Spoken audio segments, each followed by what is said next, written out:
నగరంలోని పేదల ఇళ్లను కూల్చివేస్తామంటే చూస్తూ ఊరుకునేది లేదు అని ఖైరతాబాద్ ఎమ్మెల్యే కాంగ్రెస్ నేత దానం నాగేందర్ అన్నారు. హైడ్రా అధికారుల విషయంలోనూ వెనక్కి తగ్గేది లేదు అని ఆయన స్పష్టం చేశారు. మంగళవారం ఆయన మీడియాతో మాట్లాడుతూ వైఎస్ రాజశేఖర రెడ్డి హయాంలోనే తాను అధికారుల విషయంలో రాజీ పడలేదు అన్నారు. అవసరమైతే జైలుకు కూడా వెళ్తారని, ఇప్పటికే తనపై 173 కేసులు ఉన్నాయని ఆయన తెలిపారు. ప్రభుత్వం ప్రతిష్టాత్మకంగా చేపట్టిన హైడ్రా ఆపరేషన్ విషయంలో దానం నాగేందర్ అసహనం వ్యక్తం చేశారు. ఆయన ఇంకా మాట్లాడుతూ తన ఇంట్లో వైఎస్ రాజశేఖర రెడ్డి, కేసీఆర్ ఫోటోలు ఉన్నాయని, వారి ఫోటోలు ఉంటే తప్పేమిటి అని ప్రశ్నించారు. నాయకుల విషయంలో ఎవరి అభిప్రాయం వారికి ఉంటుందన్నారు. పటాన్చెరు ఎమ్మెల్యే క్యాంప్ కార్యాలయంలో కేసీఆర్ ఫోటో ఉండడంపై కాంగ్రెస్ పార్టీ కార్యకర్తలు ఆగ్రహాన్ని వ్యక్తం చేశారు. ఈ అంశంపై దానం నాగేందర్ పై విధంగా స్పందించారు.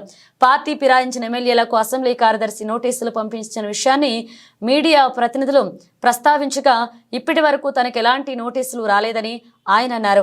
నోటీసులు వచ్చాక స్పందిస్తానని తెలిపారు.